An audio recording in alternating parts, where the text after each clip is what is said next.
السلام علیکم ورحمۃ اللہ وبرکاتہ۔ آج ہم سورہ صاد کی آیت نمبر 50 سے شروع کرتے ہیں۔ اعوذ باللہ السمیع العلیم من الشیطان الرجیم، بسم اللہ الرحمن الرحیم۔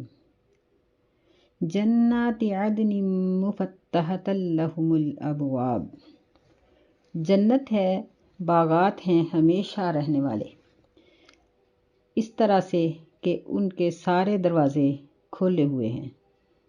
متکئین فیہا یدعون فیہا بفاکہۃ کثیرۃ وشراب، اس میں تکیہ لگائے ہوئے ہوں گے۔ یدعون فیہا، طلب کریں گے، منگوائیں گے وہ اس میں بہت سے میوے، وشراب اور پینے کی چیزیں۔ وعندہم قاصرات الطرف اتراب، اور ان کے پاس آنکھوں کو نیچا رکھنے والی اتراب، ہم عمر یا ہم جولیاں ہوں گی، یعنی حوریں ہوں گی۔ اتراب یہ دراصل تربن سے ہے، جس کا معنی یہ ہوتا ہے، یعنی تراب، یہ تربن کی جمع ہے تراب، تو ترابن سے مشتق ہے، یعنی ایسی حوریں جو ہم عمر یا بچپن سے ساتھ رہنے والی ہوں، یعنی جو بچپن کے ساتھی ہوتے ہیں نا، وہ ایک دوسرے کو بہت اچھی طرح پہچانتے ہیں۔ اور قاصرات کا معنی یہ ہے کہ ان کی نظریں اپنے شوہروں تک ہی رکی ہوں گی، یعنی کسی اور کی طرف ان کی نظر نہیں بڑھے گی، تو اس طرح کی حوریں ان کو وہاں ملیں گی۔ ھذا ما توعدون لیوم الحساب، یہ وہ چیز ہے جس کا تم وعدہ دیے گئے تھے حساب کے دن کے لیے۔ ان ھذا لرزقنا ما لہ من نفاد، بے شک یہ ہمارا ضرور رزق ہے، ما لہ من نفاد، جس کو کبھی بھی ختم نہیں ہونا۔ اس سے پہلے آیت میں اللہ تعالیٰ نے یہ بات ذکر کی تھی کہ انبیاء علیہ السلام کے بارے میں مسلسل وہ اپنے انبیاء کو واقعات ذکر کیے، خدمتوں کا ذکر کیے، اور پھر فرمایا کہ وَإِنَّ لِلْمُتَّقِينَ لَحُسْنَ مَآب، اور پرہیزگاروں کے لیے لوٹ کر جانے کی بہت ہی اچھی جگہ ہے۔ تو یعنی پھر آگے اس کی صفات ذکر کی ہیں کہ باغات ہیں، جنتیں ہیں، ان کے دروازے کھلے ہوں گے۔ حضرت عمر رضی اللہ عنہ نے فرمایا کہ مومن کے پاس ساری ہی نعمتیں ہوتی ہیں، وہ مسلم نمازیں بھی کرتا ہے، بیچ میں روزے بھی رکھتا ہے، اور اسی طرح صدقات و خیرات اور باقی سارے معاملات، یعنی فرائض کے ساتھ ساتھ اس کے پاس نوافل بھی بہت ہوتے ہیں۔ تو عمل کی کثرت کی وجہ سے، جس عمل کی کثرت ہوگی اس کے لیے وہ دروازہ کھولا جائے گا، اور مومن کے پاس ساری ہی اعمال کی کثرت ہوگی تو اس کے لیے سارے ہی دروازے کھولے جائیں گے۔ جس طرح سیدنا ابو بکر رضی اللہ تعالیٰ عنہ نے یہ بات ذکر کی تھی کہ کیا کسی شخص کو یہ ضرورت ہے کہ اس کے لیے سارے دروازے کھولے ہوں، اور کوئی ایسا ہے کہ جس کے لیے سارے کھولے جائیں گے؟ تو آپ نے فرمایا کہ انت منہم، تو انہی میں سے ہے۔ یعنی ایک بہت ہی اچھی بات ہوتی ہے، بڑا ایک مقام ہوتا ہے کہ ایک شخص کے استقبالیے کے لیے بہت سے لوگ جمع ہوں، تو جنتی کو یہ نعمت حاصل ہوگی کہ اللہ تعالیٰ اس کے لیے جنت کے 8 دروازے کھولیں گے، اور 8 دروازوں کے فرشتے اس کا استقبال کرنے کے لیے تیار ہوں گے۔ پھر وہاں ان کے لیے ٹیک لگا کر بیٹھنے کی جگہ، مسندیں، تخت لگے ہوں گے، اپنی من پسند نشستیں ہوں گی، پھر وہ بیٹھے بٹھائے میوے منگوائیں گے، مشروبات طلب کریں گے، جو چاہے۔ قرآن مجید میں بہت سی چیزوں کا بہت سی مقامات پر ذکر ہوا ہے، تازہ گوشت، پرندوں کا گوشت، پھر اسی طرح مختلف قسم کی سواریاں، اور ہر وہ نعمت جو جنتی کے دل کے اندر ایک خواہش کے طور پر ایک بات اٹھے گی تو اللہ تعالیٰ اس کو فوراً ہی وہ عطا کر دے گا۔ اور فرمایا کہ یہ سب کچھ وہ ہے جس کا حساب کے دن کے لیے وعدہ کیا گیا تھا، یعنی اب اللہ تعالیٰ نے ہمارے ساتھ یہ وعدہ کیا ہے کہ تم اپنی دنیا کی زندگی کو اچھے طریقے سے گزارو، تو جس دن تمہارا حساب ہوگا، جس دن تمہارا رزلٹ نکلے گا، اس دن تمہیں یہ سب نعمتیں عطا کر دی جائیں گی۔ اور فرمایا کہ یہ ہمارا ایسا رزق ہے، ما لہ من نفاد، جس کو ختم ہونا نہیں ہے، کبھی بھی اس کی نعمتیں پرانی نہیں ہوں گی، ختم نہیں ہوں گی۔ پھر وہاں کسی قسم کی بد ہضمی، کوئی تکلیف یا بجٹ کے بڑھ جانے کا یا موسم کے ختم ہو جانے کا یا کسی کے دیکھ کر ناراض ہونے کا، اس کی قسم کا کوئی موقع نہیں ہوگا۔ اللہ تعالیٰ سے دعا ہے کہ اللہ ہمیں ایسے خوش نصیب لوگوں میں شامل کرے جو سیدھے ہی جنت میں چلے جائیں۔ هذا وإن للطاغين لشر هذا، یعنی یہ تو جنتیوں کی بات ہو گئی جو اللہ تعالیٰ نے کر دی۔ آگے جو اللہ کے نافرمان ہیں ان کے بارے میں لکھیں گے، اور بے شک للطاغین تو اسی کرنے والوں کے لیے لشر لوٹ کر جانے کی بہت ہی بری جگہ ہے۔ جہنم یصلونہا فبئس المہاد، یہ جہنم ہے، یعنی ان کے لیے جو لوٹ کے جانے کی بری جگہ ہے اس کا نام جہنم ہے۔ فبئس المہاد، جس کا جہنم جو ہے وہ بدترین قسم کا بچھونا، بدترین قسم کا ٹھکانہ ہے۔ استغفر اللہ۔ ھذا، یعنی یہ تو جہنم کی ایک بات ہے جو ذکر کی گئی ہے۔ فَلْيَذُوقُوهُ حَمِیمٌ وَغَسَّاقٌ، بس چکھو اس کے کھولتے ہوئے پانی کو اور زخموں سے بہنے والی پیپ، غساق یعنی جو لہو اور پیپ مل کر کسی زخم سے خارج ہوتا ہے، یہ ان کو مشروبات کی ان کا ذوق ہے، کیونکہ انہوں نے دنیا میں حلال اور حرام کی پرواہ نہیں کی، حق ناحق کی پرواہ نہیں کی۔ انہوں نے اللہ تعالیٰ کی رضا اور اللہ کے راستے کو دنیا میں انہوں نے بڑھا دیا، اور یہ لوگوں کی خون کی اٹھتے تھے، سود کھاتے تھے، رشوت کھاتے تھے، لوگوں کا حق مارتے تھے، تو اب یہ ان کے زخم حق لہو اور پیپ پینے کو ان کو ضرور جائے گا، جو کھانے گے اللہ تعالیٰ ہمیں اس سے محفوظ رکھے۔ وآخر من شکلہ ازواج، اور اس سے ملتے جلتے کئی قسم کے عذاب ہوں گے، یعنی جوڑے جوڑے ہم شکل عذاب، یعنی یہ کھولتا ہوا پانی اور پیپ اور اس سے ملتے جلتے بے شمار قسم کے عذاب ہوں گے۔ استغفر اللہ۔ ھذا فوج مقتحم معکم لا مرحبا بہم، یہ فوج، یہ گروہ، مقتحم ہوتا ہے کسی جتھے میں گھس جانا، یعنی بھیڑ کر دینا، تو اس کا معنی داخل ہونا یا گھس کر داخل ہونا بھی کیا جا سکتا ہے، کہ جہنمیوں کا یہ گروہ مقتحم معکم، گھس کر داخل ہونے والا ہے تمہارے ساتھ، یعنی اس قدر جہنم میں بھیڑ ہوگی کہ عذاب کے ساتھ ساتھ ایک عذاب یہ ہوگا کہ جگہ کی تنگی ہے۔ استغفر اللہ۔ لا مرحبا بہم، ان کے لیے کوئی خوش آمدید نہیں، یعنی ان کو کوئی آؤ بھگت کرنے والا نہیں ہے۔ انہم صالو النار، بے شک یہ تو جہنم میں داخل ہونے والے ہیں۔ قالوا بل انتم لا مرحبا بکم، جہنمی جو پہلے سے داخل ہوئے ہوں گے وہ کہیں گے کہ بلکہ تمہیں بھی کوئی مرحبا نہیں، تمہیں بھی خوش آمدید نہیں۔ انتم قدمتموہ لنا فبئس القرار، تم ہم سے پہلے آنے کا سبب بنے ہو اس میں، پس وہ ٹھہرنے کی بہت ہی بری جگہ ہوگی۔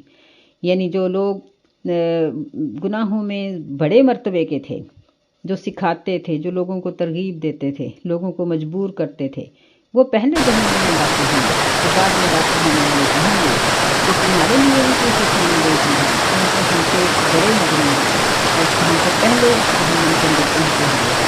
قالوا ربنا من قدم لنا هذا فزده عذابا من ضيف في النار، پھر وہ جہنمی کہیں گے کہ اے ہمارے رب، من قدم لنا، جو ہم سے پہلے آنے کا سبب بنا ہے اس جہنم میں، فزده، بس اس کو عذاب زیادہ کر دے، ضدا من النار، کئی گنا عذاب ان پر اور بڑھا دے، یعنی آپس میں لڑیں گے تو پھر اپنے دل کا غبار نکالنے کے لیے اللہ سے فریاد کریں گے، سمجھیں گے، دعا کریں گے۔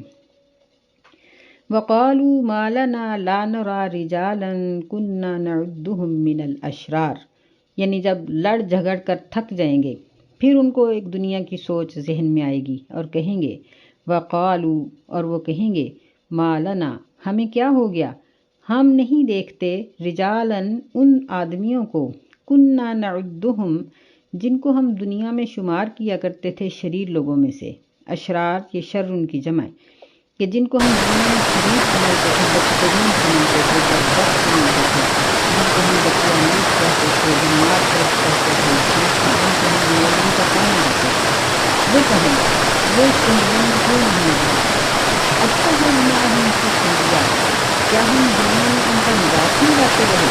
یعنی وہ اس زمانے کے حقدار نہیں تھے؟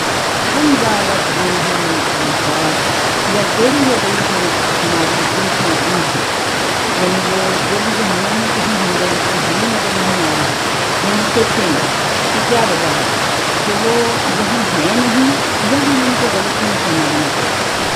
تو اصل میں یہاں مختصر بات ہے، دوسری جگہوں پر اللہ تعالیٰ ان کو جواب دیں گے، بلکہ جنتی بھی ان کو جھانک کر دیکھیں گے اور ان کو برا بھلا کہیں گے، اور ان کو یہ بات معلوم ہو جائے گی کہ وہ لوگ اس جہنم کے حقدار نہیں تھے، ہم ہی بدبخت تھے۔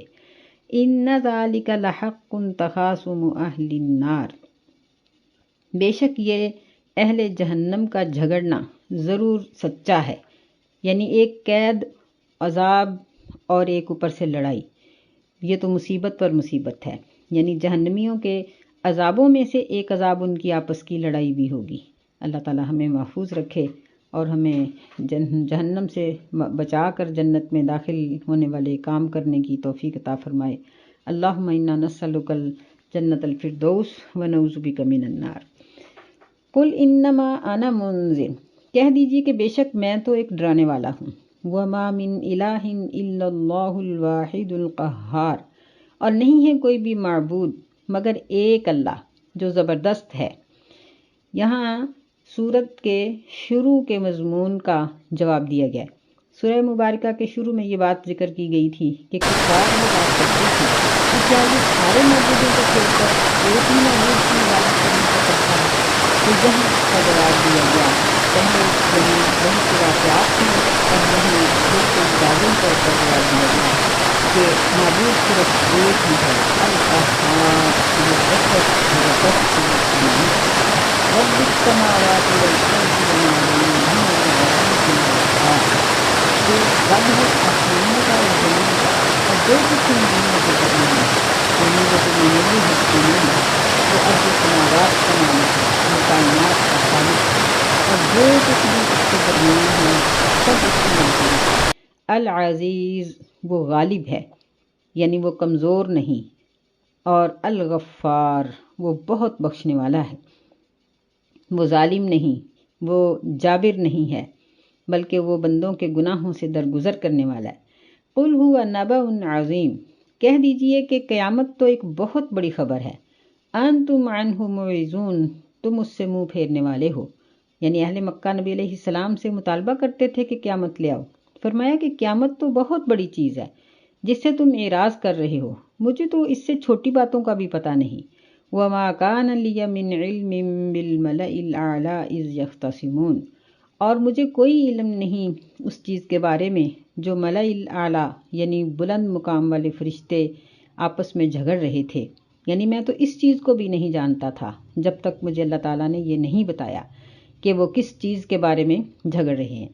یہ ایک لمبی حدیث ہے، نبی صلی اللہ علیہ وسلم کے بارے میں حدیث میں ذکر آتا ہے کہ ایک مرتبہ آپ فجر کی نماز کے لیے کچھ لیٹ ہو گئے، اور پھر آپ کافی لیٹ ہو کر نکلے اور تیزی سے آئے، اور آپ نے نماز پڑھائی، اور نماز پڑھانے کے بعد فرمایا کہ تم لوگ اپنی جگہوں پر بیٹھے رہو۔ ہم بیٹھے رہے تو آپ نے فرمایا کہ میں تمہیں بتاتا ہوں کہ میں کیوں لیٹ ہوا۔ پھر نبی صلی اللہ علیہ وسلم نے فرمایا کہ میں رات کو اٹھا، میں نے وضو کیا اور نماز پڑھی جو میرے مقدر میں اللہ تعالیٰ نے لکھی تھی، یہاں تک کہ میں بوجھل سا ہو گیا، اور پھر مجھے یعنی غنودگی کی حالت میں نے اپنے رب تعالیٰ کو دیکھا بہت ہی خوبصورت شکل میں۔ یہاں یاد رکھنے کی بات ہے کہ یہ ایک خواب کی صورت ہے، نبی صلی اللہ علیہ وسلم نے بالمشافہ اللہ تعالیٰ کو نہیں دیکھا، بلکہ یہ غنودگی کی حالت میں ایک خواب کی صورت ہے۔ اللہ تعالیٰ نے اس میں فرمایا کہ اے محمد صلی اللہ علیہ وسلم، میں نے تمہیں تو حادث نہیں بنا۔ آپ نے فرمایا کہ یہ ملائک اعلیٰ کس بات کے بارے میں جھگڑ رہے ہیں؟ میں نے کہا کہ میں نہیں جانتا۔ پھر اللہ تعالیٰ نے اپنا دفتر نکالے، وہ بندوں کے درمیان رکھا، یہاں تک کہ میں نے اللہ کی انگلیوں کی ٹھنڈک اپنے سینے میں محسوس کی، اور مجھے ساری باتوں کا علم ہو گیا جو مجھے اللہ تعالیٰ نے ایک بتائے تھے، وہ باتیں مجھے سکھا دی گئیں۔ پھر میں نے کہا کہ فرشتے اس سوالات کے بارے میں بھڑکتے ہیں، یعنی کون سے وہ باتیں ہیں جو گناہوں کا کفارہ بن سکتی ہیں۔ اللہ تعالیٰ نے پوچھا کہ پھر وہ کون سے ہیں؟ میں نے کہا کہ مسجد کی طرف جماعت کو حاصل کرنے کے لیے قدم اٹھانا، مساجد میں نماز کے بعد بیٹھے رہنا، وضو کو مشکل اوقات میں اچھے طریقے سے کرنا، یعنی جس طرح سردیوں میں صبح اور رات کا وضو، یا گرمیوں کی دوپہروں میں، یا ایسے اوقات میں وضو کو اچھے طریقے سے کرنا۔ اللہ تعالیٰ نے فرمایا کہ اور میں نے کہا کہ کھانا کھلانا، نرم کلام کرنا، والصلاۃ باللیل والناس نیام، اور رات کو نماز پڑھنا جب لوگ سو رہے ہوں۔ اللہ تعالیٰ نے مجھے کہا کہ کچھ مانگو۔ میں نے کہا اللہم انی اسألک فعل الخیرات وترک المنکرات وحب المساکین وان تغفر لی وترحمنی۔ یہ ساری دعا نبی صلی اللہ علیہ وسلم نے پڑھی کہ اللہ میں تجھ سے اس بات کا سوال کرتا ہوں کہ میں نیکیوں کے کام کروں، منکرات کو چھوڑ دوں، مساکین سے میری محبت ہو، اور میں سوال کرتا ہوں کہ تو مجھے بخش دے اور مجھ پر رحم کرے۔ وَإِذَا أَرَدْتَ فِتْنَةً فِي قَوْمٍ فَتَوَفَّنِي غَيْرَ مَفْتُونٍ، اور جب کسی قوم میں کوئی فتنہ اٹھے تو مجھے بغیر کسی آزمائش کے اٹھا لینا۔ وَأَسْأَلُكَ حُبَّكَ وَحُبَّ مَن يُحِبُّكَ وَحُبَّ عَمَلٍ يُقَرِّبُنِي إِلَىٰ حُبِّكَ، اور میں تیری محبت کا سوال کرتا ہوں، اور ایسے عمل کی محبت کا جو تیری محبت کے قریب کر دے۔ پھر اس کے بعد نبی صلی اللہ علیہ وسلم نے فرمایا کہ انہا حق، کہ میرا یہ خواب سچا ہے، فدرسوہا، تم اس کو سیکھو، ثم تعلموہا، پھر دوسروں کو بھی تم سکھاؤ۔ تو یہ دعا نبی صلی اللہ علیہ وسلم نے فرمایا کہ اس کو سیکھو بھی اور اس کو سکھاؤ بھی۔ تو یہ ہے ملائل اعلیٰ کی بحث اور یہ بات کہ جب وہ سیدنا آدم علیہ السلام کی تخلیق اور اس معاملے میں بات چیت کر رہے تھے، فرمایا ان یوحا الی الا انما انا نذیر مبین، مجھے نہیں وحی کی گئی مگر یہی کہ بے شک میں ڈرانے والا ہوں واضح طور پر، یعنی یہ سب باتیں مجھے صرف اللہ ہی نے بتائی ہیں ورنہ میں ان باتوں کو نہیں جانتا تھا۔ اور ملائل اعلیٰ کا جھگڑا آگے ذرا تفصیل سے بیان کر دیا ہے۔ اذ قال ربک للملائکۃ انی خالق بشرا من طین، جب کہ رب نے فرشتوں سے کہا کہ بے شک میں مٹی سے ایک بشر کو پیدا کروں گا۔ فَإِذَا سَوَّيْتُهُ وَنَفَخْتُ فِيهِ مِن رُّوحِي فَقَعُوا لَهُ سَاجِدِينَ، بس جب میں اس کو ٹھیک طرح سے مکمل بنا دی، وَنَفَخْتُ فِيهِ، اور اس میں میں اپنی طرف سے روح پھونک دی، بس تم اس کے لیے سجدہ کرنے والے بن کر گر جاؤ۔ فَسَجَدَ الْمَلَائِكَةُ كُلُّهُمْ أَجْمَعُونَ، بس تمام کے تمام فرشتوں نے اکٹھے ہو کر سجدہ کیا، الا ابلیس، سوائے ابلیس کے، استکبر وکان من الکافرین، اس نے تکبر کیا اور وہ کفر کرنے والوں سے تھا، یعنی انکار کرنا یہی تکبر ہوتا ہے۔ قال یا ابلیس ما منعک ان تسجد لما خلقت بیدی، اللہ تعالیٰ نے پوچھا کہ اے ابلیس، تجھے کس چیز نے روکا کہ تو اس آدم کو سجدہ کرتا جس کو میں نے اپنے ہاتھ سے بنایا؟ استکبرت ام کنت من العالین، کیا تو نے تکبر کیا یا تو سرکشی کرنے والوں سے تھا؟ قال انا خیر من، وہ کہنے لگا کہ میں تو آدم سے بہتر ہوں، خلقتنی من نار وخلقتہ من طین، تو نے مجھے آگ سے پیدا کیا اور آدم علیہ السلام کو مٹی سے پیدا کیا، یعنی آگ کا شعلہ اوپر کو اٹھتا ہے اور مٹی جو ہوتی ہے وہ تو زمین کی طرف دبتی ہی چلی جاتی ہے، یعنی آدم علیہ السلام کا مرتبہ کم ہے اور میرا زیادہ۔ اللہ تعالیٰ نے فرمایا فخرج، پس نکل جا، فخرج منہا، اس سے یہاں سے نکل جاؤ، فإنک رجیم، پس بے شک تو مردود ہے، رد کر دیا گیا ہے، اللہ کی رحمت سے نا امید کر دیا گیا ہے۔ وَإِنَّ عَلَيْكَ لَعْنَتِي إِلَىٰ يَوْمِ الدِّينِ، اور بے شک تیرے اوپر میری لعنت ہے قیامت کے دن تک۔ قال رب فأنذرنی إِلَىٰ يَوْمِ يُبْعَثُونَ، شیطان نے کہا کہ اے رب فأنذرنی، پس مجھے ڈھیل دے دوبارہ اٹھائے جانے کے دن تک۔ قال فإنک من المنذرین، اللہ تعالیٰ نے فرمایا بے شک تجھے ڈھیل دے دی گئی، إِلَىٰ يَوْمِ وقت معلوم، معلوم دن تک۔ قال فبعزتك لأغوينهم أجمعين، شیطان کہنے لگا فبعزتك، تیری عزت کی قسم، ضرور میں گمراہ کروں گا ان سب کو، إلا عبادك منهم المخلصين، مگر تیرے بندے ان میں سے جو مخلص ہیں وہ نہیں۔ قال فالحق، اللہ تعالیٰ نے فرمایا کہ بس وہی ہے، والحق اقول، اور یہ سچی بات ہی کہتا ہوں، لأملأن جہنم منك ومن تبعك منكم أجمعين، کہ کہ میں ضرور جہنم کو تجھ سے اور تیرے پیروکاروں سے سب سے بھر ڈالوں گا۔ تو یہاں یہ واقعہ جو ذکر کیا گیا ہے اس کا کیا مقصد ہے، یعنی اس کا کرینہ کیا ہے؟ تو اس کا کرینہ یہ ہے کہ نبی صلی اللہ علیہ وسلم سے مشرکین حسد کرتے تھے، اور وہ جو بظاہر انکار کرتے تھے در حقیقت وہ انکار حسد پر مبنی تھا۔ یعنی ویسے وہ نبی علیہ السلام کی صداقت کو پہچانتے تھے، آپ کی گفتگو کی اچھائی کو پہچانتے تھے، وہ سمجھتے تھے کہ جو کچھ آپ کہہ رہے ہیں وہ برحق ہے، آپ پر فرشتہ آتا ہے، وہی آ کر سنا جاتا ہے، لیکن صرف حسد تھا کہ کیا ہم اس کو اپنا بڑا سمجھ لیں، اس کے کہنے کے پیچھے لگیں، جس چیز سے ہمیں یہ روکے ہم رک جائیں، جس چیز کا یہ حکم دے تو ہم کر لیں۔ اس حسد نے ان کو جہنم کا ایندھن بنا دیا، اور اللہ تعالیٰ نے ہمیں اس واقعہ کے ذریعے یہ بات بتائی کہ یہ حسد، یہ تکبر، یہ شیطان کی عادت ہے۔ تو جو بھی شخص دین کے معاملے میں یا دنیا کے معاملے میں حسد کرے گا، تکبر کرے گا، وہ جہنم کا ایندھن بنے گا۔ اللہ تعالیٰ کے حکم کی جب بھی کوئی نافرمانی کی جاتی ہے تو اس کے پیچھے تکبر ہی ہوتا ہے، تکبر ہی کار فرما ہوتا ہے، اور جب بندہ کسی کہنے والے کی بات کو اس وجہ سے رد کر دیتا ہے کہ میں اس کی بات کو مانوں، اس کے کہنے پہ غصہ کروں، اس کے کہنے پہ بات رکھوں، اس کے کہنے پہ نہیں نماز کروں، اس کی بات مانوں، تو اس کے پیچھے دراصل ایک حسد ہے کہ اس کو ہم اپنا بڑا خطرہ رکھتے ہیں۔ تو اس حسد اور تکبر کی وجہ سے انسان اپنی ہمیشہ کی زندگی کو برباد کر دیتا ہے۔ اس لیے اللہ تعالیٰ نے قرآن مجید میں کئی جگہوں پر آدم علیہ السلام کا واقعہ سنا کر ہمیں عبرت حاصل کرنے کی بات کی۔ قُلْ لَا أَسْأَلُكُمْ عَلَيْهِ مِنْ أَجْرٍ وَمَا أَنَا مِنَ الْمُصَلِّحِينَ، کہہ دیجئے کہ میں تم سے اس تبلیغ پر کسی اجر کا، کسی مزدوری کا سوال نہیں کرتا، وَمَا أَنَا مِنَ الْمُصَلِّحِينَ، اور نہ ہی میں بنا چیزوں کو بنانے والوں سے ہوں۔ یعنی میں کوئی بات اپنی طرف سے نہیں بناتا، بلکہ ہر وہ بات میں تمہیں کہتا ہوں جو اللہ تعالیٰ نے کہنے کا حکم دیا ہے۔ ان ہوا الا ذکر للعالمین، نہیں ہے یہ قرآن مجید مگر یہ ذکر ہے، نصیحت ہے جہان والوں کے لیے۔ وَلَتَعْلَمُنَّ نَبَأَهُ بَعْدَ حِینٍ، اور ضرور تم اس کی خبروں کو جان لو گے ایک وقت کے بعد۔ یعنی اللہ تعالیٰ نے اس میں جتنے بھی وعدے کیے ہیں اپنے اپنے وقت پر ہر وعدہ سچا ہوگا اور کوئی بھی وعدہ غلط نہیں ہوگا۔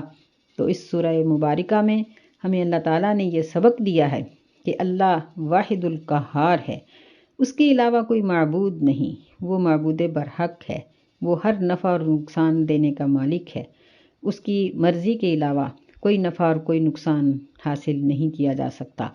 اور اگر آخرت کی زندگی کو اپنے لیے بہتر بنانا، اپنا اچھا وقت ہم چاہتے ہیں تو ہم قرآن کو پڑھیں اور حدیث کو پڑھیں اور اس پر عمل کریں، اور نبی صلی اللہ علیہ وسلم کو اپنا رہبر مانیں اور ان کے احکامات پر عمل کریں، یہی ہمارے لیے نجات کا راستہ ہے۔